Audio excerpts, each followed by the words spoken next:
April 21st, 2015, the Ochelli Effect, or at least what is left of your host, Chuck Ochelli, on UCY.TV radio, UCY.TV/TOE, and my co-host, who you may hear whining off and on in the background, will be Frankie Ochelli.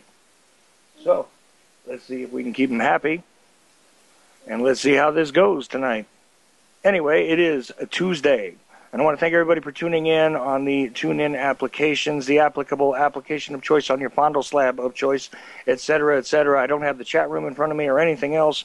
I am just going to do this audio style with just the mic and the headphones and the baby sitting in his high chair, hopefully happy with his snacks. Right, Frankie? A boof? Say a boof. A boof? Maybe not. Okay.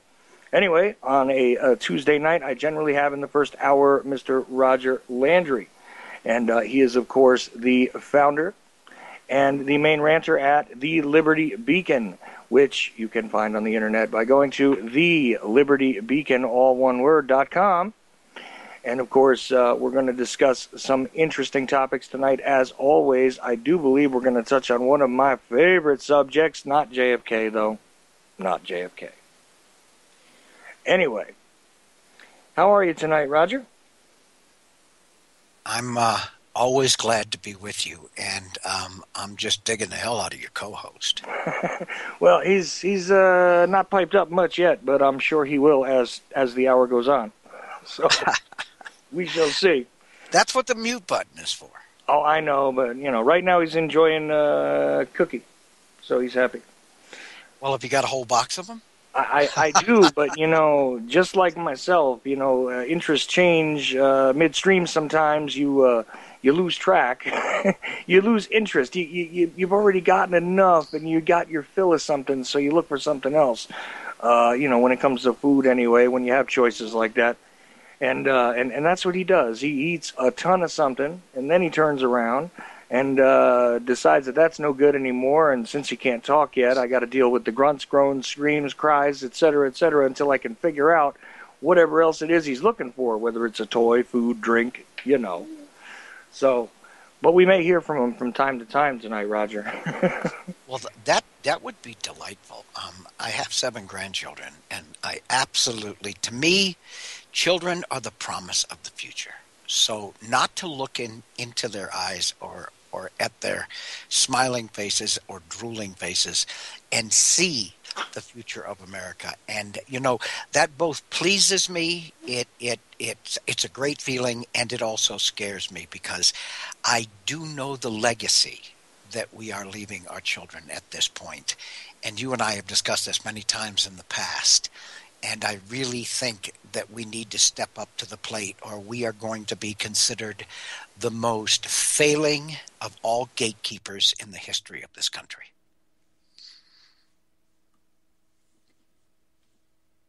Hello? There we go. This is the problem, of course, is as our generations march forward, we are passing things along just like they were excuse me, there I go with the trip over the tongue, just like they were passed along to us, by our elders, by the previous generations, et cetera, et cetera.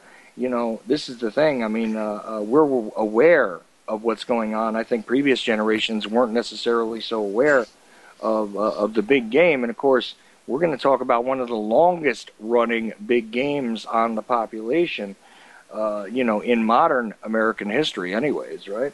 Well, this is a doubleheader tonight. We're going to talk about two specific projects that are going on in this country. And just to slide back to what we were talking about the children being the future of this country, there is a very, very wise old Indian adage that states, we do not inherit the earth from our parents, we borrow it from our children.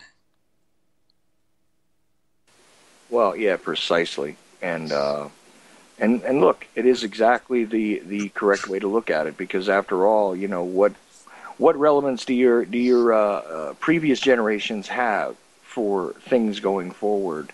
Once they are gone, they are gone. They become part of the earth, et cetera, et cetera. So we are just sort of placeholders for those who are going to follow us. I mean, that's just a reality. And as we have discussed over the last couple of weeks, we have the highest level of biotoxicity in the history of mankind. We have a constant program of geoengineering being accomplished, dumping millions upon millions of metric tons of heavy metals and other toxins onto the planet. And I don't know if any of your listeners are aware of this. Aluminum exists in just about everything on this planet. I mean, it is one of the most abundant metals on the planet, but it is in such small amounts that it is not toxic to life, because aluminum is very toxic to any type of life. When you see it constantly raining down from the sky, and you see the trees dying in California, because they are the most geoengineered portion of this country, when you see the trees dying and plants not being able to grow, and I published an article yesterday stating that 91% of the edible fish that are being pulled out of the Pacific Ocean have died off. A massive number of specific species of fish have died off. The Pacific Ocean is dying. The Atlantic Ocean is not very far behind it. The land is toxic. The air is toxic. So what we are leaving for our children is a legacy of burden. And we definitely need to step up to the plate now, or that beautiful Googling child sitting in the high chair next to you as you host this show, what are we leaving him?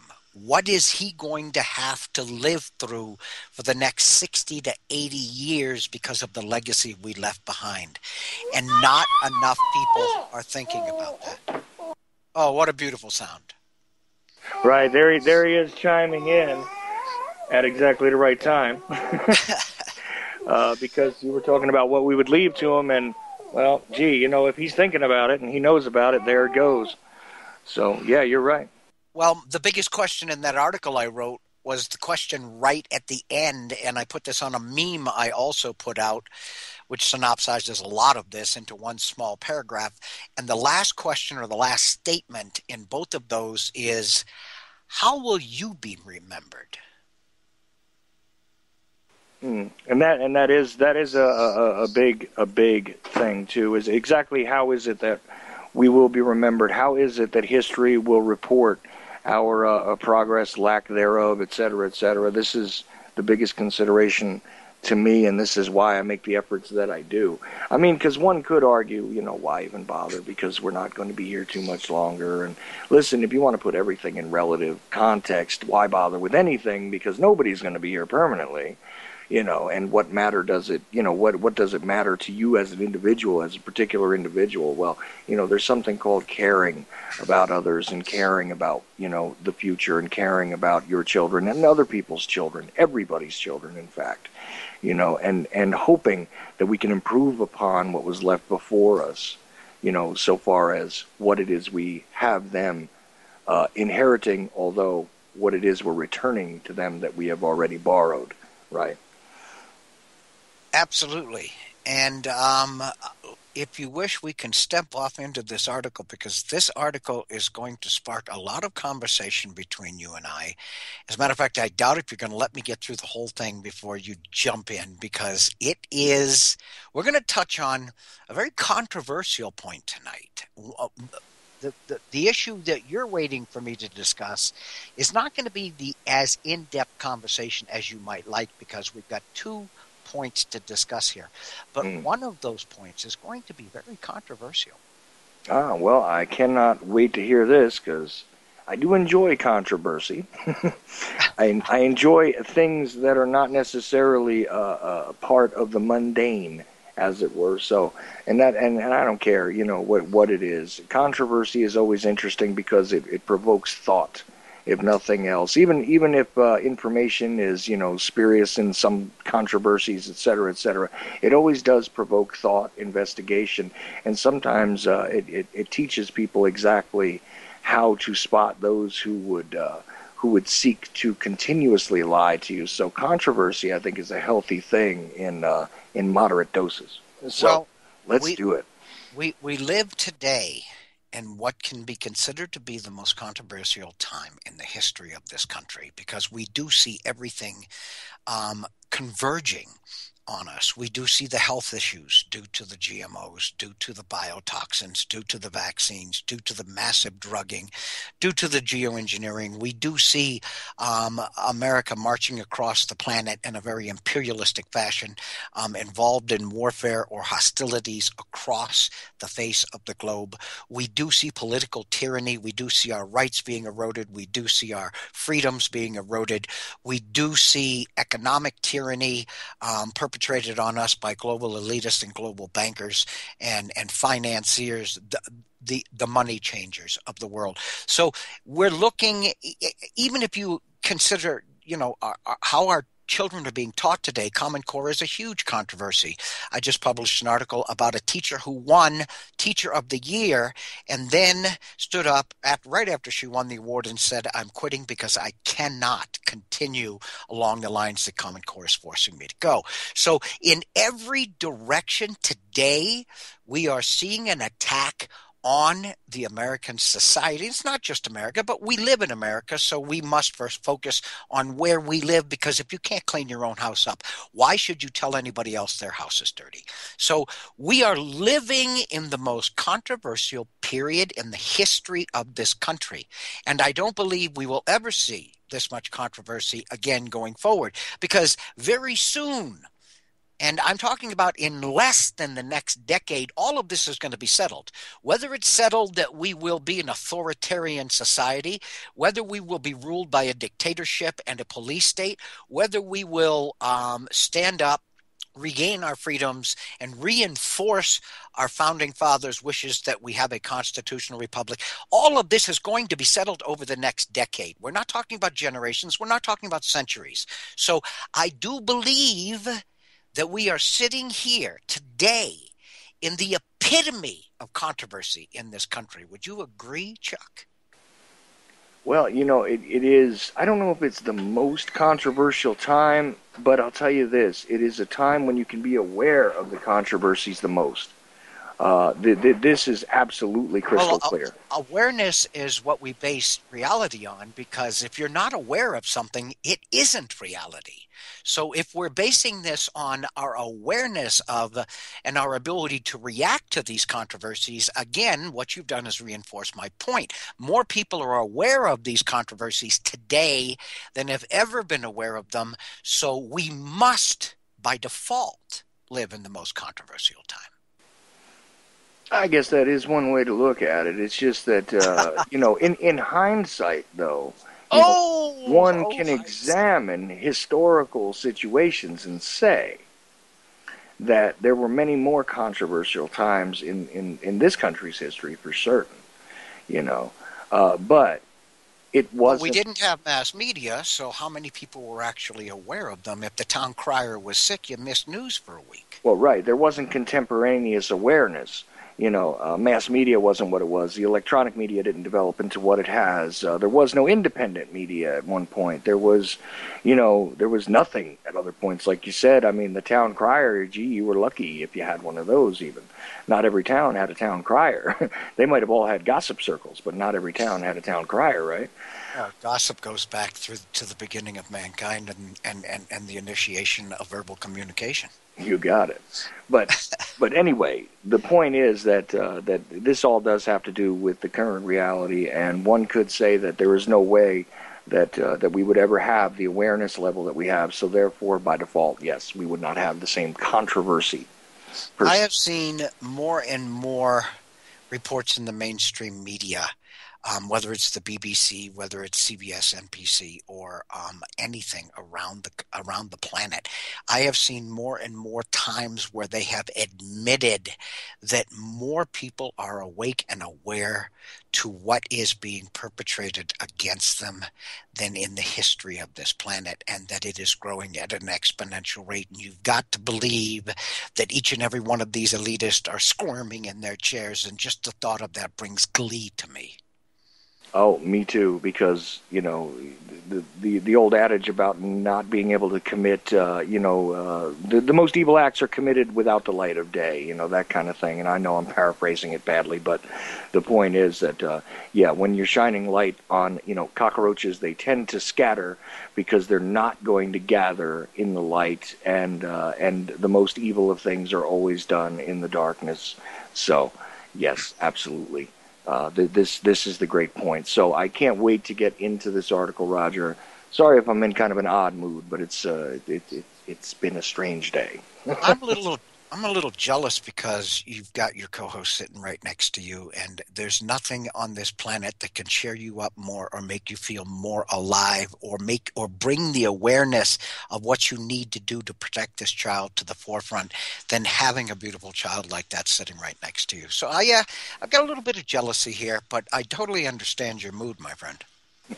Yeah, it's all right. No matter what the stress or strain is that comes from him, believe me, it's all worth it. I love him, and realistically, I mean, as wow, hippie-ish as this sounds, I mean, I love all children. They're absolutely one of those wonders of the universe that is never fails to amaze me in one way or another. So there you go. All right, well, I'm going to jump into this. Let me start off with the title. The Fed and social promise equals a sociological and economic time bomb. Hmm. Okay, so as you can see, we're going to talk about social promise and the Federal Reserve and how these two mechanisms are working together to pull the rug out from under the American society. Excuse me. Now, most people wouldn't consider even discussing social promise and the Federal Reserve in the same conversation, but I don't do things within the box. As a matter of fact, when people say, and they do rightfully say to me a lot, I like the Liberty Beacon Project because you guys work outside the box. My reply to them is, what box? Because, yeah, because when you work within the box, then you're working within the constraints somebody else has set down for you. And we do not believe that that's necessary, nor do we believe it's advantageous to us moving forward. And So here we go. besides that, you never really want to live. You never really want to work in a place that you would not be willing to live in anyway. So there you go. I have no desire to live in a box, so therefore I'm not going to work inside the box. Okay, agreed. Good point. So let me repeat the title one more time and then I will start to read through this. It's not a very long read, but I promise you there will be some points of controversy. The Fed and social promise equals a sociological and economic time bomb. A population dependent on the government is much more easily subjugated. And right up at the top of this article, I put a meme I made superimposed on Obama's face are the following words. When we come to depend on a monolithic government to make up for our shortcomings, then we can never call ourselves a free people again. All right, let's go to why I say that. Welfare and the many other similar related programs were the catalyst in the creation of an entirely new lifestyle and class of citizen. Those who would be permanently and generationally bound to and depended on, thus ultra loyal to, the government. This is not unintentional. Now, let me qualify this. Last week, I put out a quote from Thomas Jefferson talking about when people allow the government to decide what foods they put into the foods they eat and medicines they put into their body, eventually their souls, their bodies will be as sickly as the souls of those who live under tyranny. So, having made that first comment, reading that first paragraph, let me give you another quote. The democracy will cease to exist when you take away from those who are willing to work and give to those who would not. Thomas Jefferson. This man was aware of the welfare state 250 years ago. Mm-hmm. Well ahead of his time. So let me continue. Mm-hmm. Whereas the basic safety net concept is justifiable and even compassionate, the government provided incentive to leave these programs through the encouragement of bettering one's future prospects is just about non-existent, or if it exists, it is not enforced. This is a lever our tyrannical leaders in Washington and their puppet masters are leaning on heavily. Remember this from a few years back. Question: who are you going to vote for? Answer: Obama. Question: why? Answers: because he gave me a free phone, because he's going to put gas in my car, because he's going to give me a place to live, etc., etc., etc. Question: where is this money going to come from? Answer: his stash. Yes, that was the actual answer, and there are videos out there showing that. Wow. Okay? And other answers related to that without using that exact phrase, okay? These were given reasons for electing the leader of the most powerful country on this planet. Stop and consider what I just said for a second, okay? This is very real, my friends. And his stash was the taxes of all the remaining Americans, all of us remaining Americans are paying in an ever-increasing amount. Taxes. Yes, he promised your sweat and toil to those who would offer him their loyalty. This is a system that cannot be maintained and will bleed the middle class into extinction, as we see happening today. The middle class is shrinking at almost an exponential rate. America was built not on the power of the rich. America was built on the most powerful middle class this planet had ever seen. A massive majority of the wealth was concentrated on the middle class. Okay? This is a system, again, as I said, that cannot be maintained. All right? But what it does accomplish is in a very effective fashion, is to birth and grow a large portion of the population, mostly or totally dependent on the government, responsible for their very existence. Let me answer my phone real quick, Chuck, okay? Oh, yeah. That's what that was. I thought for a moment there one of the toys was going off somewhere. Sounded like a baby toy, actually. Found it interesting. Anyway, so, meanwhile, gotta say, let's see. Sorry about that. No problem. And that was Randy, who is our director of the radio network. And I don't think he was aware I was doing your show right now. No problem. No problem at all. It sounded a lot like one of the baby's toys, so I was looking around actually when I first started hearing the noise, and That's my phone. yeah, it's okay. It's no big deal. This is live radio. This happens. Yeah. Well, and again, I didn't want to just ignore it because there are so many important people from across this planet, much, much more important than I could ever make myself out to be, who contact us on a continuous basis for either input or whatever. So to ignore any one of them would be, in my just would be a crime in my mind. But I do apologize to everybody listening for the departure here. But let me jump back into this, okay? Okay, so what I was saying is this cannot be maintained. But what it does accomplish in a very effective fashion is to birth and grow a large portion of the population, mostly or totally dependent on the government responsible for their very existence. A government that they will blindly support to maintain that existence. Okay? Right. Even over generations.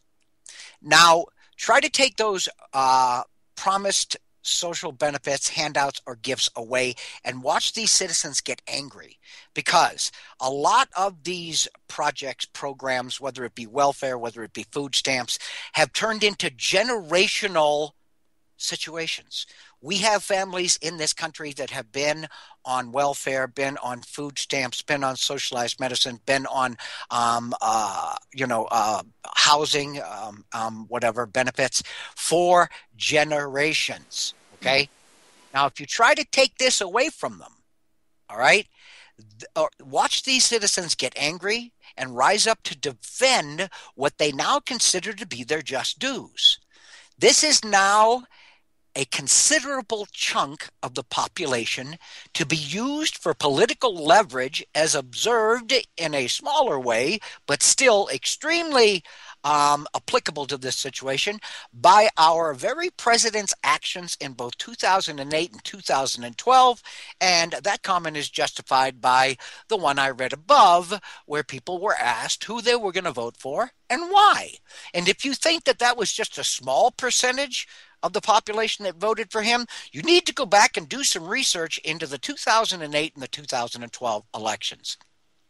At this point in time, this group has expanded by a huge margin, with about half of all Americans receiving some form of social assistance. This is a ticking time bomb for the fall of the republic, because a population dependent on the government is in fact a population controlled by that government. And now a mechanism, a tool to be used for advancement of socialistic or authoritarian agendas, a means to an end. What is that end? Subjugation. And I will put emphasis on that, because this is exactly what we are seeing happening in this country. Your rights, your freedoms, and your ability to say no to the government are evaporating like water out of a drinking glass, sitting in a hot summer's day sun. Now let's consider the Federal Reserve's role in this scenario of national destruction. And I'm sure this is what you've been waiting to hear, Chuck. Yeah, well, you know. We're not going to delve deeply into the mechanics of, and I'll start reading it in a second, of the Federal Reserve. What we are going to bring up here is one of the biggest crimes they have committed against the American people in the history of their illegal existence. The biggest crime, I said one of, the biggest crime they have ever committed was coming into existence at all. Right. But since they do exist, let's talk about one of their biggest crimes ever perpetrated against the country they're supposed to serve. They are, after all, named the Federal Reserve. But they are neither federal, nor do they have a reserve. So I have no idea how the hell they ever got away with calling themselves the Federal Reserve. But now I digress. Let's get into the second half of this article, okay? The national annual budget today exceeds $3.5 trillion, and probably much more, because we all know that the government lies about what it spends until it is already spent. But all this money, cash, moolah is a drop in the bucket compared to the most diabolical theft ever perpetrated on the American public in our history. Hell, anybody's history, by none other than the so-called Federal Reserve. What was the crime? More than $16 trillion was stolen from the American people and doled out to the friends of the Fed and the robber barons of American industry and global finances. This money was handed out like candy at a birthday party to everyone but the American people. Please understand, at the time when this happened, this totaled more than the entire U.S. national debt, a debt accumulated over generations by a massive country, not a lone banking entity over a few months. We need to put this in some kind of perspective because the average citizen can't wrap their mind around a figure this massive, $16 trillion. So let's say there are approximately 320 million citizens living in this country. And we divided this $16 trillion evenly amongst all of them. That would be over $50,000 per citizen. Every man, woman, and child alive today. Again, how much of this did you receive? Even though we are weathering the worst economic times in American history. Answer, zero, nada, zilch. Right. But you will pay it back with interest. Now, this handout, or bailout, as it was called, and bailout, again, the government has a way of saying things that takes the sting out of them. Bailout is what we were told. Handout is what it actually was to a massive majority of the people who received any portion of this $16 trillion. And we were told, the American public was told it was $4 trillion. We find out later on that it is 400% larger than what we were told. A blatant lie of massive proportions, okay? So, know this handout bailout was reserved for friends of the Fed, global corporations, banks, and even nations. But some estimates say, and I've been able to dig up discussion on this, but no actual proof, say the actual figure of money printed by the Fed and given out to weather these corporations, these nations, these cabals, these banks through the massive recession of 2008 plus exceeds $70 trillion, not $16 trillion. Okay? Listen to me. $70 trillion. But we will never know the truth on this because their records are sealed. They are not part of the federal government, and we will never be able to prove that $70 trillion is the actual number. See, I almost jumped in on that to tell you that because I'm not, like I said, I don't have the article in front of me, but I'll tell you something. That is one thing for sure is that we are not given the real figures. We have an estimation of what happened.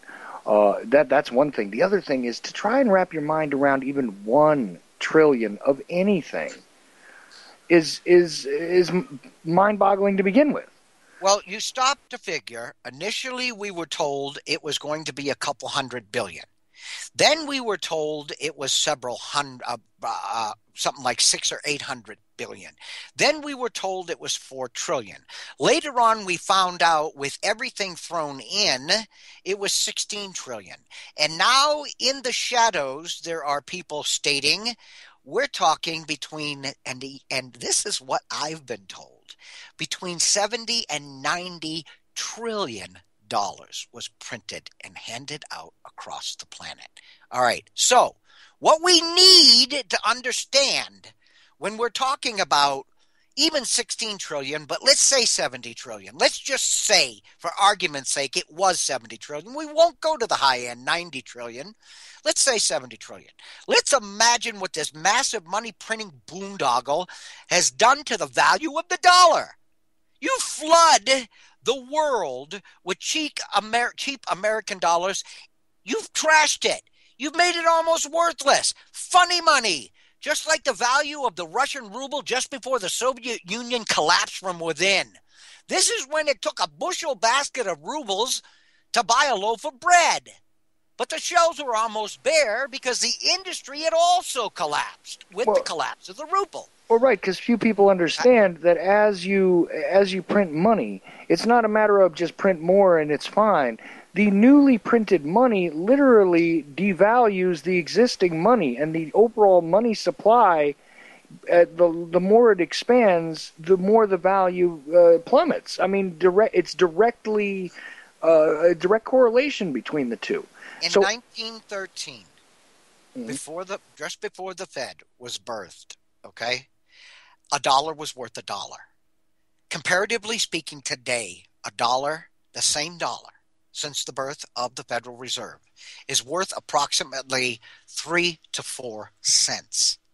Let's talk about devaluation, okay? We have seen a mind-bending devaluation, okay? So what we're seeing is also the collapse of industry, which is a byproduct of a cheapening dollar.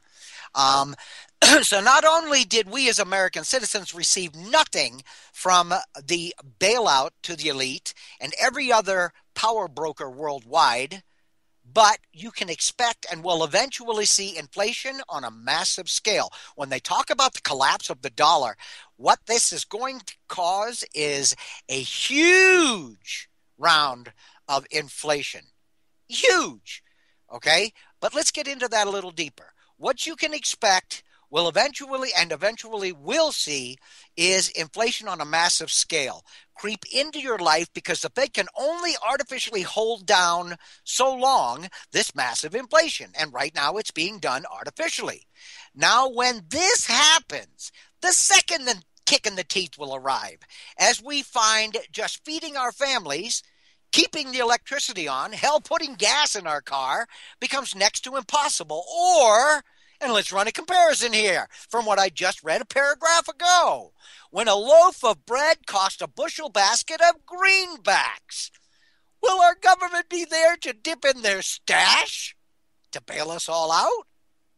Stop and think about that. This is where we tie the unlimited spending on social programs we cannot afford as a people to the massive devaluation of the dollar happening via the Federal Reserve. America sits on a precipice of total sociological and economic collapse or destruction today. Total collapse may be inevitable either by the massive funded through increased national debt, social programs, handouts, enslaving more and more of the population daily, or the unbridled spending of an out-of-control government via the Federal Reserve, intentionally devaluing and destroying the dollar. But it is absolutely assured with the convergence of both of these mechanisms, which we see today. Now, we talked about last week the massive decrease in the health of America by the convergence of the mechanisms of what? Geoengineering, vaccines, massive drugs, massive biotoxins in our environment, GMOs, the poisons that they put on them that we eat. We talked about the convergence of all of these being the catalyst for the biggest drop in American health in our history. But here we go again. We're talking about a Fed which is devaluing the dollar at such neck-breaking speed that their ability to maintain artificially the inception of a massive rise in inflation is all but gone, as well as a country that is handing everything out to everybody that will take it for free, making them dependent on a government who will then step up and say, this was the price for everything we gave you for nothing. So let me read that again.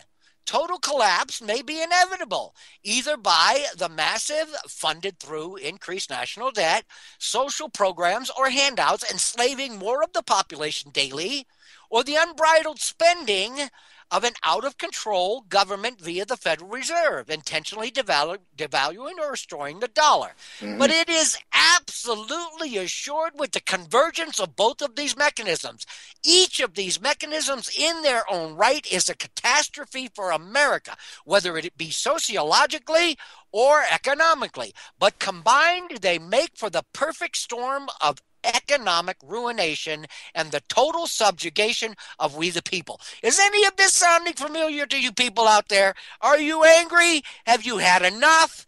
End the Fed, end the subjugation, and end this madness. And I end this all with another meme I made up.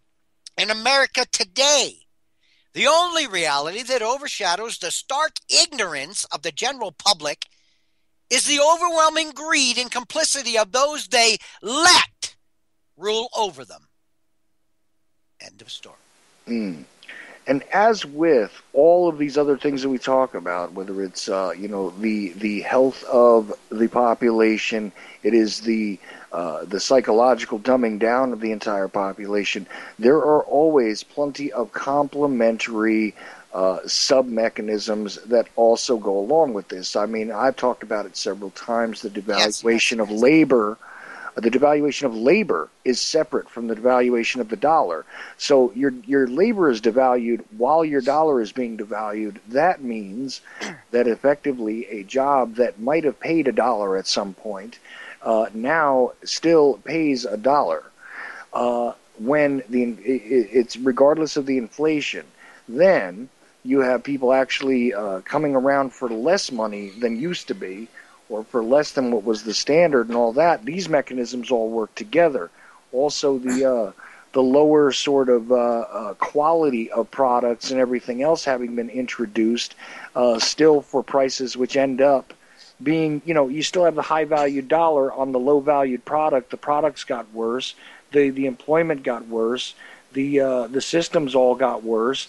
But the dollar still, being devalued in and of itself, it works right along. It works hand in hand. In other words, it's a perfect storm all the way around, which effectively gives you no opportunity to even begin to extract yourself from it, to rise above. The large glass ceiling, there's no glass ceiling anymore. Now there are many layers of glass in all directions, and you're in many glass boxes, whether you can see them or not, as an individual.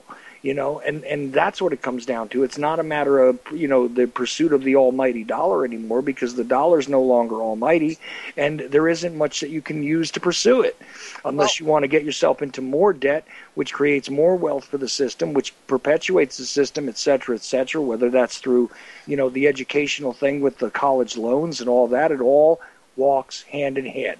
So now your education is valued less. Your education is actually literally worth less, because there's no longer real education in a lot of places.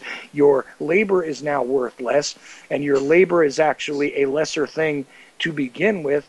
All the way around, the whole thing is all like designed to implode upon itself. It's the controlled demolition of economic reality in America. Well, there are 3 points I want to make up. The first point is Obama is dead set against people working for welfare, or people working who are getting in other words, you're living in a house, the government's paying for it. Okay, you're receiving welfare, the government is basically supporting it. You're receiving medical benefits. Obama is against forcing people to work within what we call the welfare system, which incorporates all of these programs.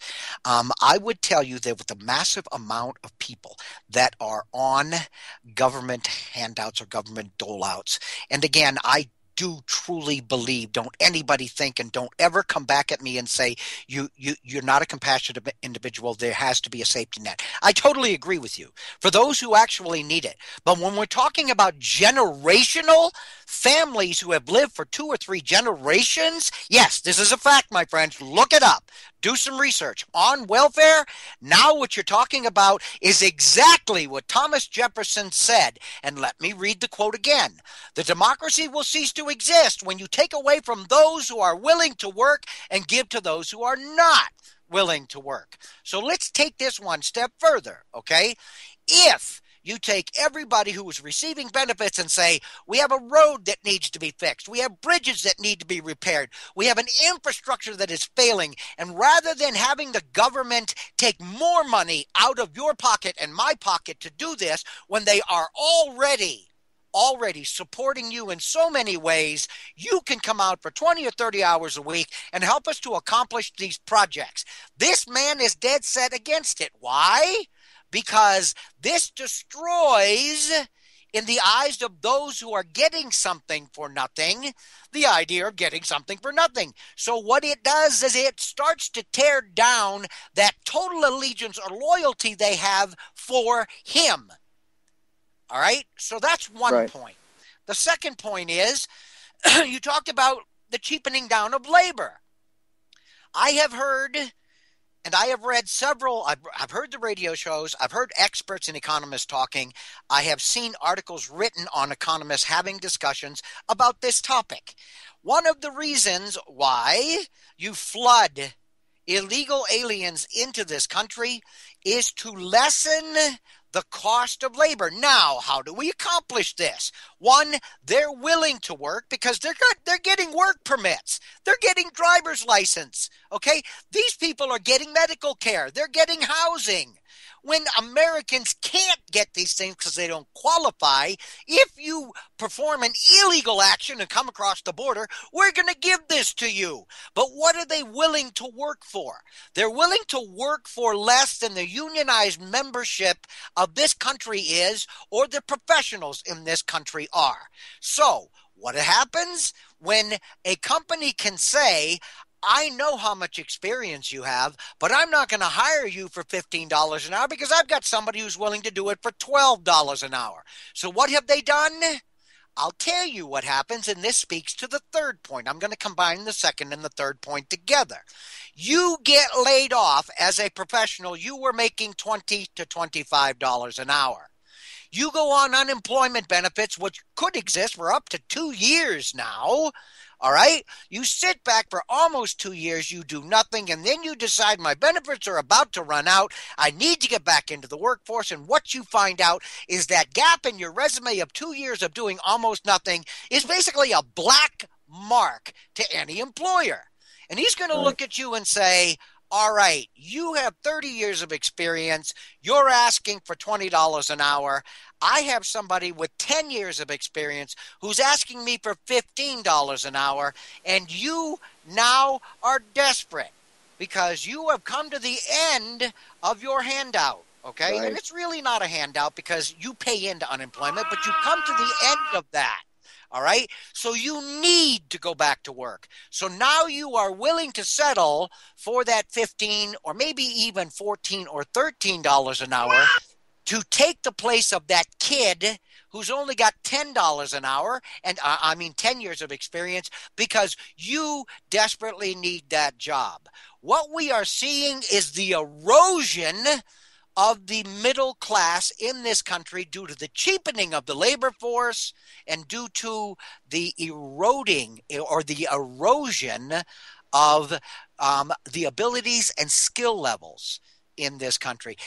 If I, 15 or 20 years ago, walked into a company with 30 years of experience, I was a highly valued resource. Today, if I walk in with 20 to 30 years of experience and I want to be paid for my level of experience, I've got a black mark against me. Well, right, and the thing is, like you were stating there, and I don't know if you made this point exactly, but not only does it create the desperation in those who have been sitting on the rolls. Oh, I love that. There he is. I just wanted to let him have his say there. Oh, that's cool. That's so cool. The thing is that not only do you have that, but you have now a situation where you have the lowest bidder coming in. It's no longer a matter of trying to hire, from a pool of individuals who are interested in the job, and have the particular skill levels and can ask for a certain amount of money because of the value of their services. Now you have an increased pool of desperate individuals. What happens to those who have been off of the work rolls for more than 2 years or more than a year? I mean, it's even worse because now they're willing to take a job which should by, any other competitive standard, pay them, say, $25, $30, in a union setting where people are protecting their rights, etc., and they're taking it for 10. They're taking it for 9 because something is better than nothing. Okay? Absolutely. And this is where you end up with, literally speaking, if you go to, if you have 3 fast food restaurants anywhere near your home, that's right, Frankie. If you have even 3 fast food restaurants near your home, I promise you, if you go to all 3 of them, okay, and poll the workers there on the shift at the time you go, that's right, buddy, if you go there and you do that, you will find at least one person who has, college graduation or has plenty of college credits, who is actually qualified to do something else, who took that counter job, who took that job making fries. Because that's all there is. Because that's all there is. Exactly. We have seen the industrialization of America. Now, let's stop and put this into context. What made America great was the industrial age, whereby we became the most productive and industrialized nation on the planet. The planet was in awe of us. If it was made in America. If it was made in America, it was a quality product. If it was made in America, it was supporting and building the most powerful middle class this planet had ever seen. I use the term in awe over and over again because they were. They were in total awe of this country. Today, we have seen an 80% erosion in the industrialized portion of America. Are you hearing me, people? 80% go into any large community in this country, and there are thousands of them, and count how many plants, how many factories, how many office buildings are closed down and boarded up. The number is mind-boggling. Right. In addition to the emptied strip malls, the commercial space which they can't give away, so on and so on and so on. And I wanted to personalize something really quickly. I'm qualified to and have experience to do certain things, right? Personally, I'm one of these people who is actually good at being a structural manager, okay? I'm good at being a personnel manager. I'm good at training other individuals. This is part of my skill set. I used to do it in a retail setting mostly, but I was a manager for multifaceted businesses. For instance, I used to run a gas station which had a convenience store, which also had a modular fast food thing in it, okay? Stuff like that. Then I started to run other stores. So I ran multiple locations, which were all fuel service, but some of them included car washes. Some of them included auto repair. Some of them included things like truck rental, propane distribution, so on and so forth, right? It didn't matter the business because essentially what I was good at was picking personnel, putting them in positions, and making things run, okay? That's what I was best at. So I would learn each new business. Yes, I had to learn some particulars and so on, but my skill was really management. That was literally my skill, personnel management, right? So even though I was managing particular facilities and things like that, now here's the thing. The competition now for that type of work is out of control because I'm competing now with individuals who have office experience different from mine. I'm competing with people that are shooting way below where they should be. I'm competing with much younger people, which a lot of people figure are a lot more energetic and are going to be able to put in more hours and so on and so forth. I now have a much wider competition out there when I go for one of these jobs in any of these sectors when it comes to, yeah. Not only do I agree with you, but you know, and maybe most of your audience does, but you know what I did, okay? I ran emergency response teams and projects for the military industrial complex. I worked DOD contracts. They never bothered to call on me as the team leader. until the situation on any base anywhere on this planet where we had allies or U.S. bases, they never even bothered to call on us until it had reached a point where it could not be fixed locally, where the situation could not be alleviated locally. They would call us in. So I spent 30 years either working for sheet metal companies, hospitals, military industrial complex companies, going in as a troubleshooter or an emergency response individual. I handpicked every single team I ever worked with. My value on the street the last time I had a job was between $80,000 and $120,000 a year. Now, what I do, I'm 60 years old. I have decided to do the rest of my life is to work the Liberty Beacon Project. This is what I do every single day. This is what I will do for the rest of my life. But if I stepped outside and went to try and find a job today, I would probably be happy if I could get a job that paid me between $30,000 and $40,000 a year. If I could find one.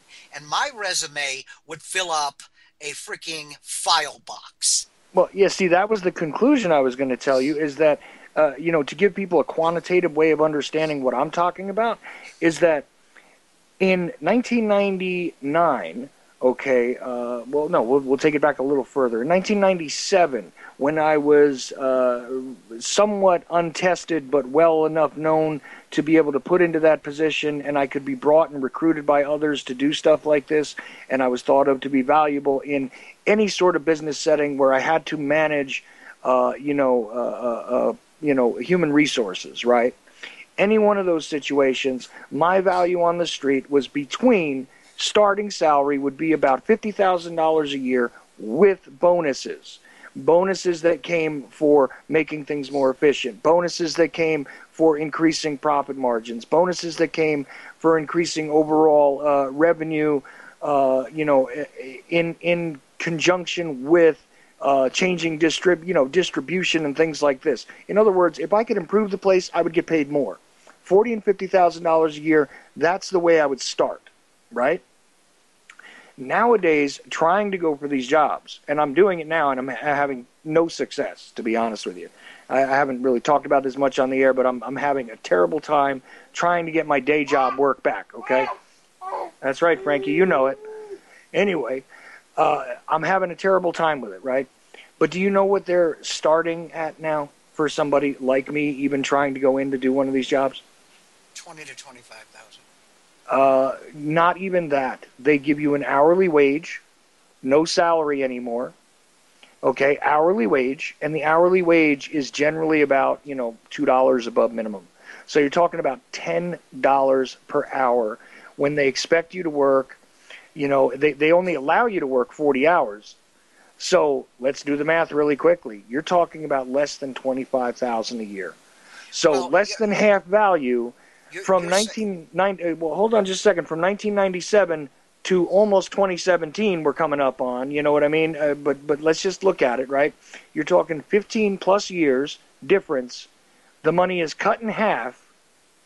Okay, and earning potential is also removed from the equation, because what they'll do is hire two of those guys if they really need them instead of one good one. And in the past they might have had to have a couple of us. But now they get one guy, they pay him half the amount, and they basically paid a quarter on the dollar compared to 1997 prices, and try and go grocery shopping with 1997 budget in 2015 grocery store. Go right ahead and try that, or try and rent something, or try and buy a car and anything else, and you'll find out really quickly the math doesn't work. Well, what we're looking at is the intentional knocking to the ground of the American society. And yep. I'll finish off with this, and I'll read the top meme one more time on my article, and then I'll have to bow out. But if you stop and look, the New World Order, the elitist who wish to bring in the New World Order have targeted the American society to be neutered or brought to its knees first. This is a necessity because if they could knock the cowboys of the world, if they could knock the society who values their freedom and their rights to the ground first, then what they won't have is someone who pushes back against them and champions a drive across the planet to push back against them. The United States has been targeted by the New World Order to be brought to its knees first. How do you do that?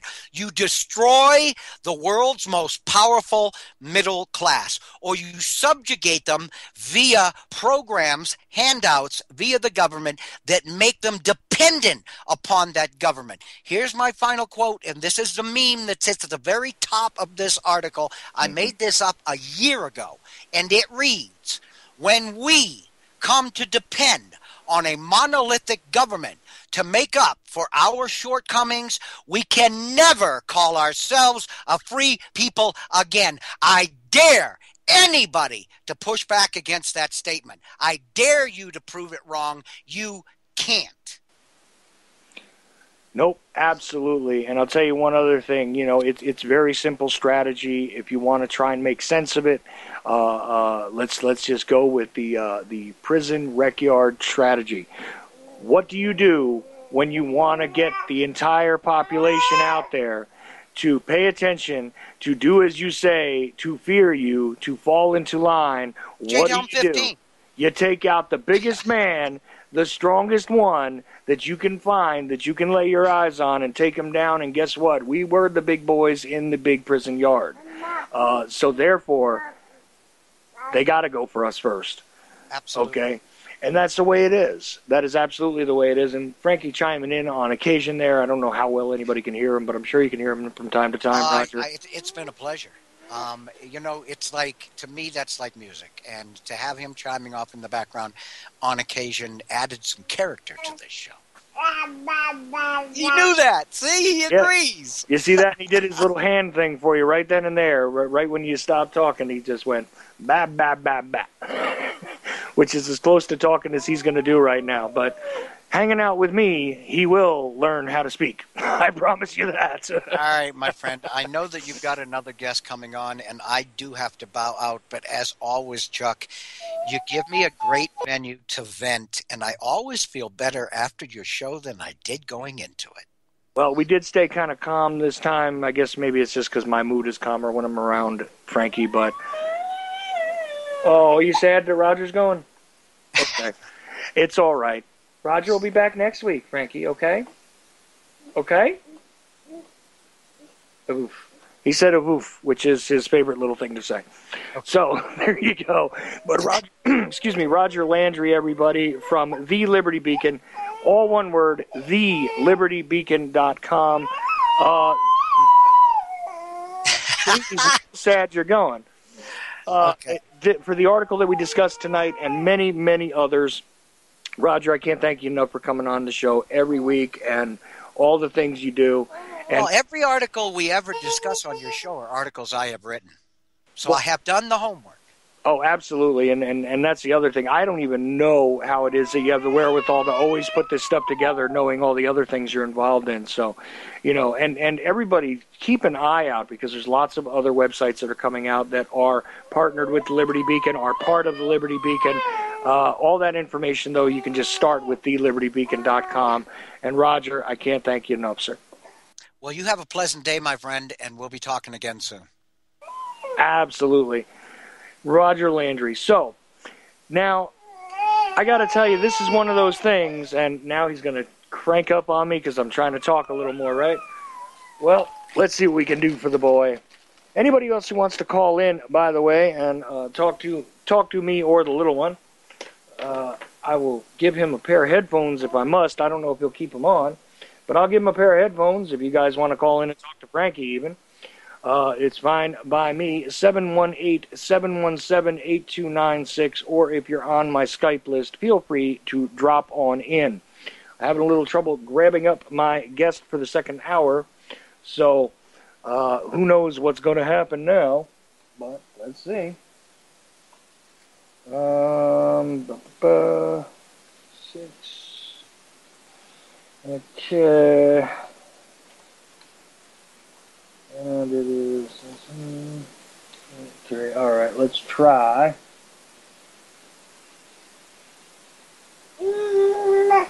Let's try.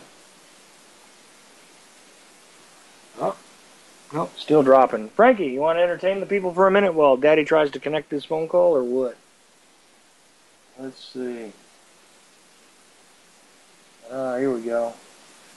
Try it this way. Oh, there it is. Gives me the option. And now let's see if it'll add to the group call. And your call has been forwarded to an automated voice messaging system. Greg. Okay. Let's, that's odd. He might be trying to call me at the same time. Let's find out. Okay, let's try one more time. Enjoy this Verizon ringback tone while your party is reached. We always get the Verizon ringback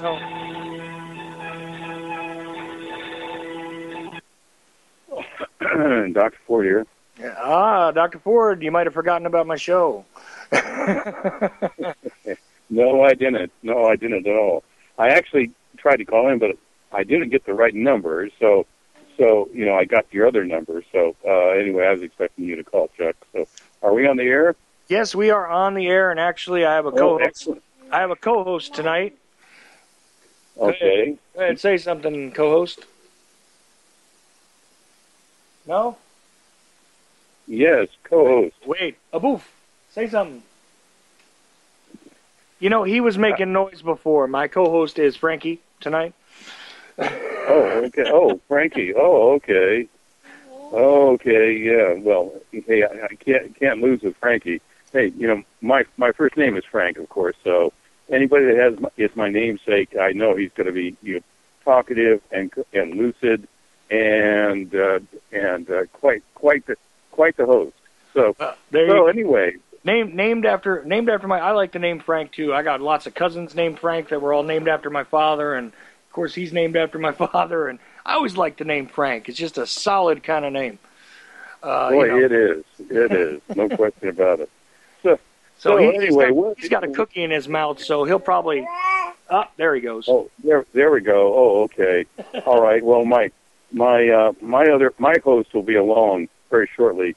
My Homeland Security host.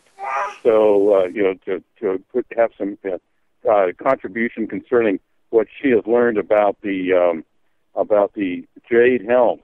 Okay, the Jade Helm program. And I'm still trying to get over the anger that I got that I received over watching a video of LBJ with Lyndon Baines Johnson swearing up and down in the Oval Office, running around saying, why isn't that goddamn ship on the bottom of the ocean? And he was referring to the USS Liberty. Okay. Oh, yeah, actually, a little bit of feedback from the last time that you were on, and we were discussing the Liberty too. I got some of those. I'm going to pull that up because got a couple of text messages about that, and we are definitely going to touch upon that. Of course, LBJ's tapes. If you go to the LBJ library or you get in contact with them, and you get lots of those private conversations, you can enjoy a whole lot of obscene things coming out of LBJ's mouth. That's right, Frankie. That is exactly right, sir. See, Kim, I'll tell you why I've got Frankie as a co-host. Kim actually had to go to the hospital. Sorry to hear it. Well, she was actually in a car accident. So, so I'm not sure the severity of the injury right now. I don't think it's very, very bad, but she is in a lot of pain. So we shall soon see what the situation is. Of course, vehicle is done for. What people that listen to her show would call the Hussy Mobile is no more. That's a joke, by the way, because two different strange ladies called her Hussy for some reason, just when she was driving down the road in a silver minivan of all things. But this is a running joke on her show, but there is no more Hussy Mobile for the listeners of Jaded. So So I'm waiting for her to come back, and we shall see what we'll see then. So that's why I'm kind of in an odd mood, and Frankie is the co-host tonight. So sorry about that. Okay. I just wanted to explain it because I had him on here for an hour, and he hardly made a noise. But he's piping up now with you. He made a little noise beforehand when I had Roger on. I'm going to hand him a pair of headphones, though, so he can hear you. He'll probably just chew on them. But let's give it a shot. Anyway, I'm sorry. I just wanted to go into that and explain that really quickly because somebody asked me why it is I have my son on today and I don't normally. On the behalf of me and all your listeners, I'm sure we wish Kim the very best. That it's nothing too serious, in this crash. I know, car crashes. Being a former physician, I know how car crashes can be, and the strangest things happen. Weeks later or months later, something connected to the crash expresses itself, whether it's a back injury, spinal injury, head injury, something. And so it's really important that she gets evaluated right now, gets treatment right now.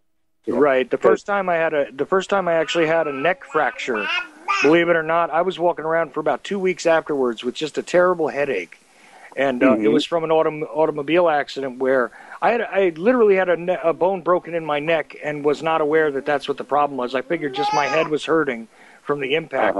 And that this is not something that's atypical. This happens a lot, especially because I'm sure when you were especially doing medical, being a medic, working as a doctor in the military, I'm sure you saw your share of automotive crashes because, look, there's a lot of vehicles in the military, a lot of possibilities for collisions. So I'm sure you saw a wide variety of injuries that really presented themselves later and everything else. I was going to say and tell your listeners that the fellow agent that found the weapons of mass destruction with me, that the CIA admitted that they were finally, this is 3 weeks ago, the CIA finally admitted that it had been buying back weapons of mass destruction from Iraq and Syria. Well, the agent that confirmed the find that afternoon after I found him in the morning, he was doing a surveillance of one of the suspected. He was an insurgent. That's at that time they were just insurgents, and they weren't ISIS or anything else. But this insurgent, he was doing a surveillance and pulled over. Of course, it's hard to do a surveillance in a Humvee. Okay. Let's face it. You're talking about a sore thumb sticking out, and the guy he was following pulled over to speak to a dump truck, the driver of a dump truck, and then the guy pulls away and the dump truck comes towards Dave, and so he proceeds, and he doesn't know anything is going to happen, and the dump truck gets right alongside of him and proceeds to knock he and the Humvee right into a culvert, one of those cement culverts. And it sent Dave right through the windshield. And, of course, anybody that knows anything about a Humvee knows that the windshield is armored. So it's about 2.5 inches of armor. And Dave, fortunately, had his helmet on, but he went through the windshield and woke up on the hood about an hour later. And he had a broken neck and a broken back, all right? And, of course, the military being what it is, and my unit being what it is, they left Dave to lay on a stretcher for 3 weeks before he had any kind of medical treatment. And to this day, Dave can walk, but just barely, all right? And he suffers enormously, from that broken neck and broken back. So, when you talk about crashes, I think about poor Dave Tabato, the intelligence agent with me in Iraq. And if I had been there, if I hadn't been strapped to a stretcher and tortured by the same commander who left Dave laying on a cot, for 3 weeks, I would have put Dave in traction, and Crutchfield tongs on his skull and set that back properly, and he probably would have recovered almost fully. But as it was, no, he didn't, and today he suffers enormously. So anyway, yeah. So let's get so we don't run out of time here. Let's get back to LBJ and what are these folks send in the chat room. I'd like to hear what the comments were on that show. Well, it wasn't comments from the chat room. These were private messages sent to me afterwards. Oh, okay. Yeah. What's everybody say about that? Well, there's a variety of things here. You know, they were glad that I was covering the Liberty. Oh, Frankie, now let Daddy talk for a minute. They were glad that I was talking about the Liberty. First of all, there was other comments about some of the particulars. Let me just pull them up there because it is one of the not so well covered things out there. Hang on just a second. All right.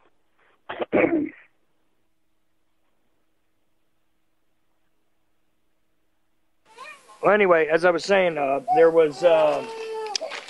Let's see here. Okay, well, I think you misspoke a little bit about one thing, and that was the unmarked. Okay, the airplanes, the Israeli planes, the Mirages were unmarked. That is correct. That they were unmarked. There was no markings on the planes. Now, as far as I don't think you made it clear about the vessels on the ocean, the torpedo boats. Okay, yeah, that's what it is. The torpedo boats. You know what? They made some kind of complaint about there being a Star of David on the torpedo boats, and what I was saying in response was that I've never seen details on the markings on the torpedo boats. You know, so I don't know. It's like nitpicky details. People that were glad that we were covering it, wondering why we were discussing it, you know, and things like that. Well, these are, you know, this is a mighty thin soup. If they're, you know, if somebody is shooting missiles at you from a jet fighter, attempting to destroy you, and you're on a ship with nowhere to go except down, all right, to the bottom, and then torpedo boats are firing torpedoes into your ship, you know, whether they have a Star of David on them or not, it's a small, minor detail. Believe me, you have much bigger priorities, like not being burned alive, shot, blown up, and that's exactly what Israel was trying to do to our people. Right, and the people that were being machine gunned were actually in the life rafts and stuff like that, which, you know, as I pointed out on that show, and as you well know, is also a war crime in and of itself, strafing life rafts and things like that. Yeah. And are you there, Chuck? Yeah, I'm gonna have to do something with him really quickly. So go right ahead and address that about that incident. And, you know, first, let's tell people why it's so interesting to you, the Liberty in the first place. Like, give people an idea about that, and I'll take care of young Frankie here. Okay. One of my researchers that has been researching for my case, and by the way, Chuck doesn't know this, but as of last week, I was notified in California that a large portion of my court case has now been sealed by the federal courts. All right. Obviously, what I have to say is very, very sensitive about sensitive subject matter that is ongoing. So when you look at my court case, understand, okay, that's a CN 14-15050. Okay, that a big portion of my court case now has been sealed by the courts. All right, that's a hazard you run when you're in the intelligence business. All right, but yes, my researcher was looking for something to help my case, and he came across the unclassified documents of the Liberty, and most people don't know what went on, because most of that has been classified up until recently. And so anyway, the documents that he pulled out were pretty impressive. And there is no question, no doubt, from these documents that the USS Liberty had reassigned, strangely enough, had been reassigned from the Sixth Fleet Mediterranean to a special group called Commission 303. All right, that's Commission 303. And this was an intelligence commission of several of our allies' heads of intelligence that get together and discuss who they want to start a war with and who's going to back them up in the war, basically is what it amounted to. And so Israel had obviously needed our help in the '67 war. That's when this happened, in the '67 war, and LBJ decided that he could sacrifice the ship, the intelligence gathering ship, American ship, USS Liberty. And I saw the documents that stated, yes, that is exactly what he was going to do, and it was considered expendable. The crew off the Liberty and the ship itself were considered expendable for political gain, okay, with Israel, of all things, okay? Now, albeit sacrificing ships is nothing new for America, okay? Whenever we want to start a war, we just sacrifice a ship, and that usually gets everybody wound up, and they go off and start a war somewhere. I mean, remember the Maine, okay, in Cuba? All right, it went to the bottom, okay? Big mystery, but we started a war with Spain over Cuba. Remember the Lusitania? It sailed from an American port and sailed to, this is a few years later, sailed to Southampton, or sailing to Southampton, and was torpedoed by a German sub, a U-22. And surprise, the Germans had notified America that they would, if there was any suspicion of supporting the British against the Germans, the Germans would sink that boat. Right. And that was exactly why it was allowed to sink. The Lusitania was allowed to sink to get America into World War I. All right? And everybody knows how we got into World War II. Okay, something called Pearl Harbor. Okay, all right, Pearl Harbor, as in how many ships went to the bottom and were destroyed. And then, surprise, along comes Vietnam. And guess who was president then? Okay, LBJ at the time, who wanted to expand the war. And what does he do? He conjures up a fake attack with the USS Maddox. Okay, it was a destroyer. And surprise, there was no attack on the Maddox, but we went to war with Vietnam. And then, surprise, Israel says, "Hey, back us up in the war in the Middle East, the 1967 war, with Egypt in particular." And that is exactly what LBJ tried to do: was sacrifice, destroy. I believe they call it murder. Okay, under any circumstances, they call that murder. When you murder your own people, and that's exactly what he did. So what I'd like to do is suggest for your listeners that a motion be made with your politicians, okay, that any property left that LBJ has in the family, or had in the family, like the ranch at San Angelo, Texas, and have that seized by the government and turned over to become a veterans cemetery like Arlington. Right. Of course, I think that would be appropriate. Right, and of course, in the Gulf of Tonkin, you're not only talking about the Maddox, but the Turner Joy were both positioned precisely to actually provoke an attack, which turns out never actually occurred. That's of interest, right. And also of interest is that when it came to Pearl Harbor, people were prosecuted. They went through different inquiries. Right. People were demoted. People were punished for that. Right. Admiral Kimmel was dishonorably discharged. Okay, and he went to his grave with the idea that somehow he had done something wrong, with Pearl Harbor. And it turns out, no, we knew all along. In fact, this last weekend, just a couple of days ago, I was at one of the intelligence villages that did the triangulation on the Japanese when they were approaching Hawaii. Now, the other triangulation point of a radio intercept was in Seattle, and this was down on a place called Point Arena. I was actually in the intel village, what's left of it. All right, and we knew, everybody sounded the alarm that yes, the Japanese were coming. They were on their way to hit Pearl Harbor, and they hit Pearl Harbor. All right, and Admiral Kimmel was held responsible for it. And same way they tried to hold Captain William Turner responsible for the Lusitania. They set up the Lusitania. It was hit by a torpedo. Surprise! It went down in a few minutes.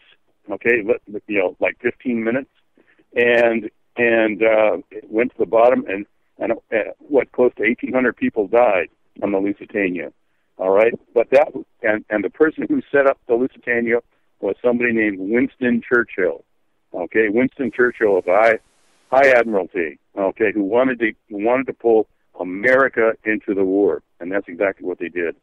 You're right, Chuck. And by the way, my researcher, one of his family members, was the commanding officer right before the Maddox incident. He was the commander of the Maddox. So that story is extremely well known in the family. Okay, so is he still alive? World, huh? Is he still alive? I don't know if this family member is still alive. I'm sure he has to be in his. Well, let's see, what would he be? 75, close to 80. Okay, this commander, but yeah, he was commander of the Maddox. And when I was being evaluated from all the the damage that was done to me by the interrogation drugs, one of the evaluators, he took me aside and he said, I believe your story about Abu Ghraib and all the torture. And he said, here, I can tell you about another disaster that we ended up with, that made America look really bad. And that was called Vietnam. And I was a deckhand. I was a seaman on the Maddox. Okay. So, and he said, yeah, there was nothing that happened that night when they claimed there was torpedoes fired and an act of war was committed. That was all Johnson cooking that LBJ cooking that up to get us into an expanded war to where his wife's construction company, okay, he had a huge construction company, could make money in Vietnam, all right, and of course, unknown to everybody in the American public, and they could expand the war in Vietnam.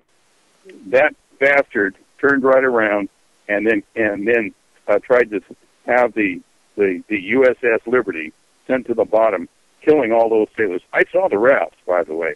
The rafts that were machine gunned and incinerated, and I saw the end results of the napalm that was dropped on the ship. Napalm was dropped on an American ship by Israel.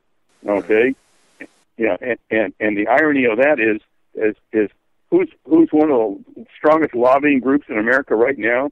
Who got us in the who gave us the 9/11 disaster? Israel. All right. I've had people call me and say, "Well, gee, you sound anti-Semitic." I'm not anti-Semitic. I'm anti-Israel. I'm anti-organized criminal state. All right. If they're killing Americans, hey, I'm anti whoever they are. If Martians were killing Americans, I would be anti-Martian. All right. That's the deal here. Okay, but you're just against the wholesale murder for profit that's gone on, is what it is, and it doesn't matter who these people or individuals or entities identify themselves as. You're just against the act of wholesale murder for profit, which is what it is. Right, exactly. And Chuck, I've said this before. Hey, if there's anybody out there that's a taxpayer in America, a citizen of America, call in. I want to hear him say, "Yeah, I pay my taxes, so I can have leaders that will try to kill my family members." Okay, please tell me that there's anybody out there that supports that type of behavior, because that's exactly what our politicians are doing. And they're trying to get us right back into another war now. And I'll tell you what, anybody who wants to join into this, and you want to call up and say that with a straight face, it's fine. 718-717-8296, or if you're on my Skype list, go right ahead, and I will drop you onto the air. No screening, no waiting. Okay, just so everybody knows out there, if that's what you want to do. I mean, not necessarily for specific things, but if you're hearing something here and you want to challenge it or talk about it, then fine. It's wide open for you, okay? Now, something I want to make sure we cover, because believe it or not, we've already gone about a half hour between me telling my stories and us discussing these things and me having to brush Frankie off and put him down for what I think is going to be the night. We shall see. So sorry about that. But the fact is, I wanted to see, and I don't know how far along you are or if you really want to discuss this, and I meant to call you earlier today, but I was quite busy with things. a little bit of a change has happened regarding your case. I wonder if you wanted to mention any of that or discuss how it's being looked at differently now, or people that are becoming involved. You want to touch on that, or you want to keep that? Well, when you were dealing with Frankie, the handful, I mentioned to your listeners that they can go on my show, on my court case. It's your show, my court case, and they can look it up. And the interesting thing is, now a certain portion of my court case now has been sealed by the government. Obviously, the government is now taking my case rather seriously. Okay, where they should have been all along, they are taking it much more seriously now. All right, but secondly, I finally have a decent representation. Okay, I had to fire my old attorney, who I found out that his son worked for the opposition as a lawyer. I mean, what is it? Up until my present lawyer who's taking over the case, it seemed like every lawyer that I run into, the first thing they say is, "Well, how much money do you got?" Okay, yeah, this is all bad. This is what's bad, the stuff the government did. But how much money you got? Okay, and so $250,000 later, 12 years later, hey, I don't have much left, to give to some predatory attorney. So I do have now a very, very fantastic lawyer, and who just won another case today on it was actually on toxic dust of all things. Okay, so he is taking my case, and also I am now approaching the Attorney General of the state of California to investigate and possibly prosecute the two defendants in my case. The two defendants in my case that managed to take my records, my service records, and my operational files, that had all the top secret assets. When assets are people, by the way. They're real live people with real live families. And they proceeded to do their best to turn those over to a SWIFT voting group, Veriseal. You can go on the Veriseal site and see me. Okay? They turned over my operational files to Veriseal. They call that a felony. All right? Yeah, well, let's actually break that down, because do you want to name the defendants who we're talking about, and do you want to talk about what that actually means? Because people hear that and it kind of flies by. I would say, first of all, everybody's aware that if something is classified, okay, it is not for the dissemination to the general public, et cetera, et cetera. Now, if you're working in military intelligence, your operational details are classified, generally speaking, until such time as, what did they always tell us? We can't reveal classified information because, it could put present operations or procedures or details that we are still, engaged in. It could put other people in danger, so absolutely we can't declassify things and allow them out into public hands. There is a reason for that, okay? Many reasons for it, actually. National security is the blanket thing that they use nowadays. But the reality is, look, if you had certain ways of doing things, certain, modus operandi for, say, injecting yourselves into enemy territory, getting involved in other governments, organizations, and things like that, you didn't want to reveal the operational details of that stuff to the whole world. So you might redact those details and leave, part of the things that are being requested out there, right?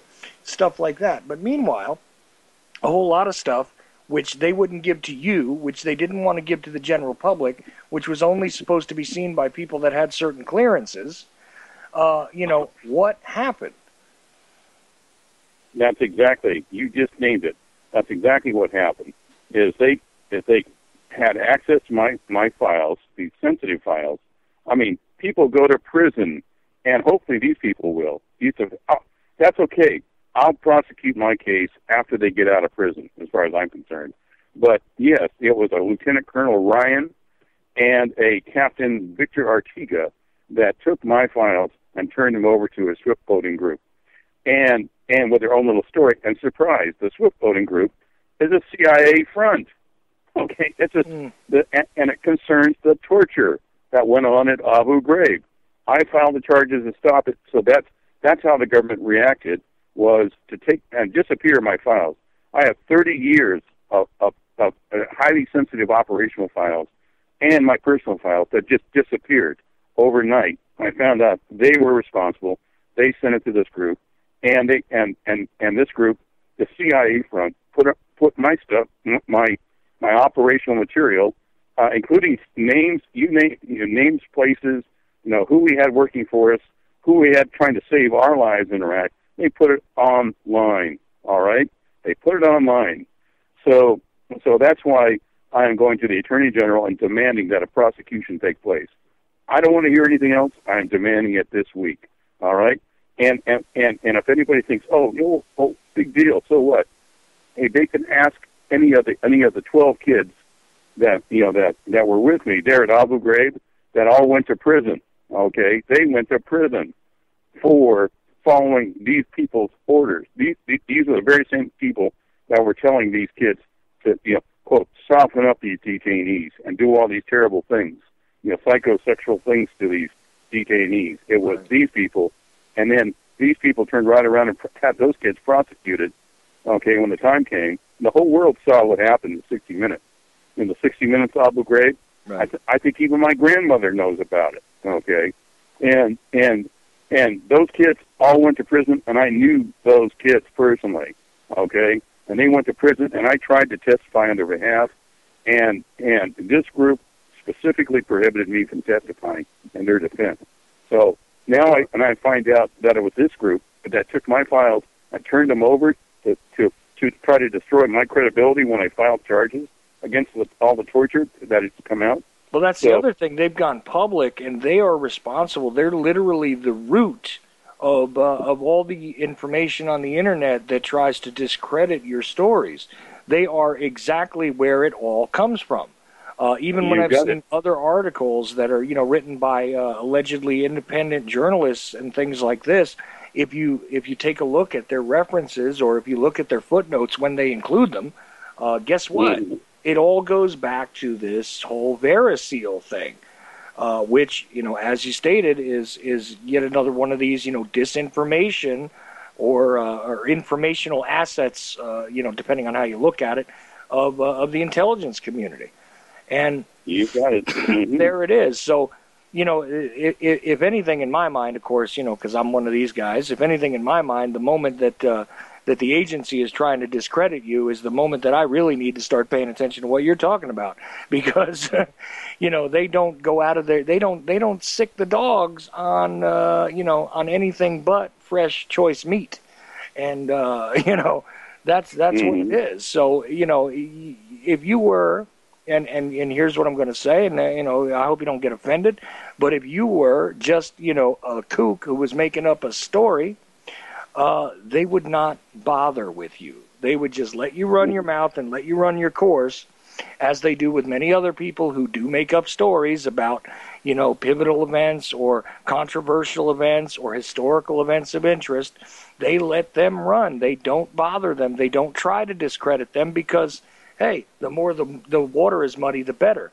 When you have some real information to impart, like you do about, the whole WMDs in Iraq thing, wasn't exactly the fiction that everybody thinks it is. It was a fiction, but it was only because it wasn't them building them or making them. It was them buying them from, our people.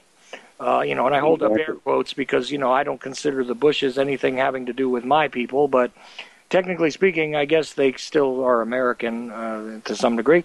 So, therefore, it wasn't a matter of, well, we got to go and stop Saddam Hussein from acquiring these things from rogue nations or anything. It was a matter of, we need to go and clean up and make sure that we get rid of the evidence against us.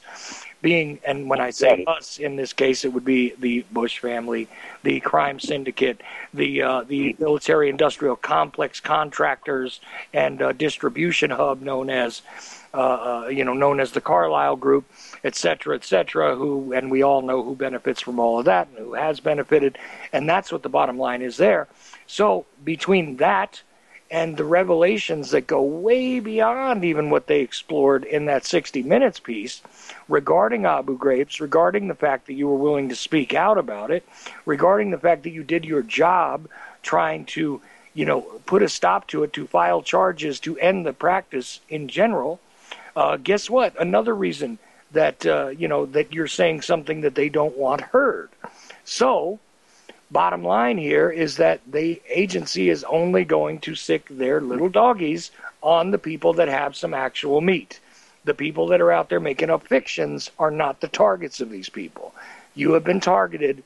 Therefore, it just makes your story a whole lot more valuable and verifiable in my mind. So that's my commentary, and sorry if you didn't like the way I put it, but how else can I put it? Well, one of the, I don't know if this is a gift, but over the last 10 years since this stuff has happened, I have developed a fairly thick rhinoceros hide. Okay, and I mean when I can take insults from the quote premier intelligence group of this country, which were nonstop. I mean the attacks are coming hot and heavy. Okay, if I can take that, hey, not to worry, not to worry, Chuck. Excuse me. There's a jet going overhead, and I want to make sure that jet doesn't turn around with a directional finding missile. Okay, so I'm going to watch it for a sec. Yeah, there it goes. Okay, we're good to go. That's how the Russians killed the head of the Chechenian resistance. Is they got him on a phone to talk peace terms over his cell phone, and then they sent a MiG directly over the top of his head, and with an electronic emitting sensor in the missile, and it tracked his cell phone, and he was blown to bits. Okay, by that missile. So sorry if I get a little concerned when a jet flies over when I'm talking on your show. But anyway, but yes, and I have been speaking to several people, like today, just today alone, and that do these investigations, do these shows professionally, and they said, it's truly amazing that first of all I got to this point, and secondly that everything I've said, they've been able to confirm everything I've said. Okay, with the WMP, with the nuclear triggers that were uncovered in Iraq, okay, and the torture issue. It wasn't the torture issue that was the big issue. I mean, war crimes always happen, okay, in times of war. But it's important that they not be repeated and that people that are responsible are held accountable. But the big point is that they've made is that, look, there is a huge project that is global now as a result of the torture issue. And that includes 70 countries that have now prescribed to the CIA's copper green program, and they are paying regular fees to have their troublemakers, their malcontents, their quote insurgents and trouble and radicals, okay, removed and actually sent to these black ops sites around the globe, black ops sites where for a fee, okay, this is always for a fee, you can have any horrific thing done to somebody you want, and, from any one of these countries, and you can actually have them chopped up into little bits, executed, tortured horribly till they die. For a fee, it can all be done. And these 70 countries now have prescribed to this, and that is what's coming out, okay, is that Abu Ghraib and 9/11 initiated a rendition torture program that is the biggest that has ever existed on this globe, and that is how a major form of revenue is coming into the agency and to our government by doing these horrific crimes against humanity. Horrific in every sense of the word. Guess who was responsible for that? Who led the whole operation? Who else? Your listeners know, but I'll tell you, it was Dick Cheney. Dick Cheney is directly responsible for the Copper Green program, and that is what's coming out in my case, the Copper Green program. Right. So anyway, I'm glad to get it out on your show, Chuck. I really appreciate you giving me the chance to do this. No problem. So, it begs repeating over and over again because I don't want anybody to miss what it is we're talking about here. I mean, like I said, the general public got to hear about Abu Ghraib's, but it looked like, they made them strip naked and they put bags over their heads and they humiliated them. It was way beyond that. They lied to us. It was a failure of intelligence when we went into Iraq looking for weapons of mass destruction. Oops, it was a mistake. No mistake. They knew what they were doing. They knew what they were looking for because they still had the receipts. The old joke, it works. Mm-hmm. Yeah, they had the receipts. You bet. We sold it to them. And meanwhile, what you're suing for, by the way, because I just got that question, what you're suing for? Well, because as stated on this show earlier, and you know what, we're going to have you back on Thursday, and we're going to discuss this along with other things. But what you're suing for is the fact that you were punished for reporting on and trying to put a stop to, the torture program, A. And B, there was also the problem with you knew where the weapons of mass destruction had come from. You literally laid your eyes on the VX gas, canisters, whatever type of container that is that holds this stuff. I'm sorry, I can't remember the specific type of container it is, a specific type of container, because it's literally the most dangerous biological weapon agent on Earth. So, you literally knew about this, plus you knew about the entire, structure there on, in the immediate vicinity, being fully aware of and being supportive of directly torturing people in violation of so many international laws, I don't even know where to begin. And you did the right thing by trying to report it, by trying to put a stop to it, because you were a medical person who was there taking care of these victims of torture. Plus, I mean, you took care of military people as well, but you spent a lot of time taking care of people who had been burned, who had had their hearts cease pumping, who had stopped breathing, all kinds of things. I mean, bones broken, various things. It wasn't, the enhanced interrogation. It was literally torture. And it wasn't, it's so awful that they made a Muslim man stand there naked. No, they were literally battering and tattering these human beings. And this is the point that needs to be made here. But of course, you were strapped to a stretcher. You were forcibly administered, different medications which are utilized to extract the truth, which are utilized for interrogation, illegally used, generally speaking. But these are things which, this is why you're suing them, because they did that to you, ruined your career, destroyed part of you, because they definitely did damage to you by doing so, and completely violated, not only their own code of justice, but your rights as an individual. So this is what it is. I mean, I hope I put that as succinctly as I can, but that is the essence of your suit, right? Absolutely. And as I tell everybody, well, I get this, this befuddled look from the government types.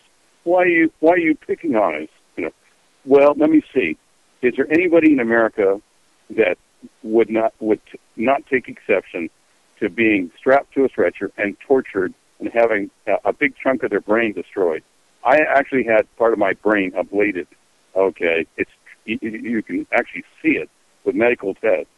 Part of my brain was destroyed. And what would they do to somebody that did that to them? All right, hunt them down, kill them, hunt them down to do the same thing, or take them to court. All right. Well, that's what I'm doing. I'm taking these people to court. And there's a couple of bigger things that I've never mentioned. These people have been trying to take cover, trying to hide in our legal system, and this includes Bush, George W. Bush, Dick Cheney, and Donald Rumsfeld. Also, they're trying to hide in something called the Ferries Doctrine. Okay, the Ferries Doctrine was meant to provide an immunity towards commanders that had unforeseen circumstances result from legitimate military operations. Okay, does any of this sound like it was a legitimate military operation? No. Like I said, I've had a big chunk of my brain ablated, and destroyed. But I know that part doesn't sound right. Okay. Now, all right. And you asked why I'm doing this.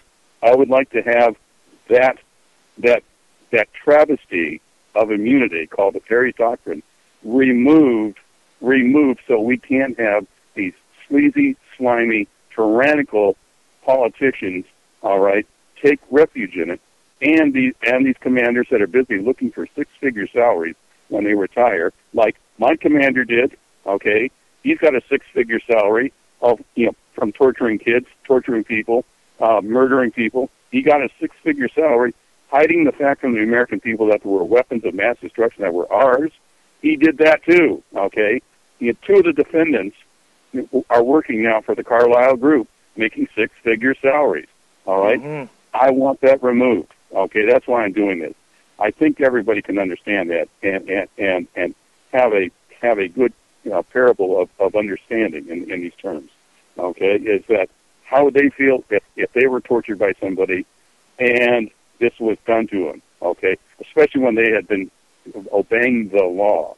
I was obeying the law. I had requirements on me to protect those people that were in my care, and they weren't being protected. I was fixing them so they could be tortured again. Okay, that doesn't sound like any kind of moral, ethical code that I ever I took an oath to. Okay, Right. To break it down very simply, I mean, if you're basically telling a doctor, listen, patch this guy up so that we can beat on him, cut him, burn him, and torture him some more, this is kind of a conflict to even the most basically understood version of the Hippocratic Oath, based on Hippocrates, blah, blah, blah. But the thing is, you got it. What is the first Right. part of that is to do no harm. Now, if your sole purpose is to keep patching these people up and handing them back over to the individuals who are hurting them, you got a problem, first of all. And then it goes from there, but there's more, but I'm just saying. Well, there is some light of day. There is some light of day in all this, Chuck, because the White House has now stated that it is going to prosecute every doctor, nurse, and psychologist that was at Abu Ghraib prison for war crimes. Okay, they stated that now. Whether it happens or not, we'll see what happens. Okay, but they have stated and ordered the Department of Justice to initiate the prosecution process, a prosecutorial process against these people. All right, that were responsible. When I was the only one that stood up and said, "We can't be doing this," okay, these people said, "Fine, we're going to get rid of you." Okay, well, and but now 12 years later, here we are. But isn't it possible, though, that they could use this? You say it's the light of day. I would be worried about this personally if I was you, because, think about it. Couldn't they also drag you into that and claim that you were part? I mean, because you were there, you were medical personnel there. Couldn't they try and drag you into that and force that through quicker and maybe try to prosecute you before you can make headway with what you're trying to do? Sure, yeah, let them try. Let them try, Chuck. At what point was that? When I was on the stretcher, being tortured? Okay. When I was busy trying to recount? Okay. Who exactly was tortured? Because our government has bent over backwards to hide the identities of those that were tortured. Oh, okay. right. I'm not saying it would be right. I'm saying, aren't you a little nervous that they might try and drag you into that little dragnet? Because, Please do. Okay, I want to see them try. Okay, I want to see these people. These are the same people that tried to have me swift voted. All right. Okay, so let's see what happens now. And then I, by the way, I was in a bookstore the other day, and I was asked by the owner to sign all the copies of Senator Feinstein's House Committee on Intelligence Torture Investigation findings. Okay, you can walk into most bookstores now and find that. All right. Mm-hmm. And I was actually asked, and I considered it an honor, because I was the person who went to Senator Feinstein and said, this needs to be investigated. Americans do not do what is going to come out, all right? They do not do this, okay? We have maintained our reputation as Americans because we do not do what is now going to be the largest scandal in American history. And, of course, the usual politician stuff. Well, we'll have to take a long, hard look at this. But guess what? She did. and you can read that now. You can go to your local bookstore and pick it up and read it. Okay, and any of your listeners, I will give them a free autograph. Okay, I will autograph their copies when they buy it. Okay, and when I have a chance to meet with you and any of your listeners at any of those bookstores. Okay, Chuck. Okay. I will autograph. Absolutely. When I get things straightened out, I might actually get one just to have you sign it. So. Oh, be my pleasure. Okay, because when I autograph them and sign them, they put a great big silver stamp that says autograph copy on each one. So, be my pleasure. Okay. So, anyway, yeah. And by the way, Jade Helm. Do we have time to get to Jade Helm? Well, we've only got like less than 5 minutes left, but I'm going to tell you what. Why don't we save Jade Helm? Because I've been wanting to discuss this. If you want to get into it in depth, we can do this again on Thursday, and and you'll have the full 2 hours, and we can go into this, revisit your case, answer questions, whatever it is you want to do. Good. Well, I want to have your listeners do a little research.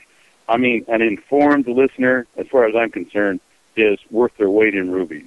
All right, because I don't have to go back and reinvent the wheel every time. I can put this out and say, okay, people call in and tell me what they think of Jade Helm, and I can actually track on that line of thought and provide really enlightening aspects to the dangers that are coming. They don't do Jade Helm, for no reason. They don't do an exercise like this, especially in Texas, for no reason. They do something with that information of what they garner and gather from these exercises. Jade Helm is a very dangerous issue, and it signals very dangerous times that are ahead of us for the U.S. citizen, the U.S. tax-paying citizen, and its own government. Okay, our own government is rogue. All right, and this exercise will demonstrate that it is rogue. All right. So anyway, okay. So that's what I would love your listeners to do. Jade Helm, just like it sounds, HELM, Jade. Okay, Jade Helm, and find out what's going on all over America, especially in the southwestern states. Okay. So, yeah, and I will have plenty to add to that since we're running out of time now. Well, I'll tell you what we'll do is we will go into that in depth on Thursday because you'll be able to provide a rather unique perspective. Considering all of the training that you have had and your past affiliations, et cetera, as an intelligence operative and as a counterintelligence operative, right? So both of these all over the world. I can't even remember how many countries I've actually operated in, but the thing is, for your listeners, remember, understand why my court case has now been sealed. It has been sealed by the American government. All right, there's a reason for it. It's because there's some very sensitive information in there that the listeners need to know about. People need to know about. All right. So anyway, and you can go back to previous shows of mine where we have actually read some of the documents. We have discussed these things in detail, and we can do it on Thursday if you guys decide that you want to take a look at the court case itself. There are many documents online, and you have questions about it. Please do. But it's going to change up a bit because you do have new representation, and I think that you're in a better spot than you were when we first started talking about this, for sure. And I definitely want to detail that the next time. On Thursday, we'll detail that, and we'll get into Jade Helm. And I don't know if you want to go into any other previews because, realistically, I'm going to want to talk to you about what's going on in the world right now because we're looking at the situation unraveling all over that area of the map where you were working at that point when we talk about these revelations. So all of this stuff is going to come right back into play, and I think it's and I think we're going to get a different idea about it than you will from tuning into your CNN type channels, that are corporate controlled. So definitely looking forward to that. And sorry that the time kind of got eaten up partially by my son and everything, but it is what it is. And we'll see if we can make things a little clearer on Thursday and give you the full 2 hours, so this way we can go in depth on these subjects. All right. Okay, great. So yeah, no, we needed Frankie to give us some intelligent commentary, and he did. Yes, he always absolutely. does. So I want to thank everybody for listening to the Ochelli Effect. I do appreciate every last one of you. You can go to ucy.tv/TOE if you want to look at the archives, look at the YouTube playlist. You can find Frank Gregory Ford on other parts of the playlist. You can find, let's see, I don't know, 4 or 5 interviews now that were fully dedicated to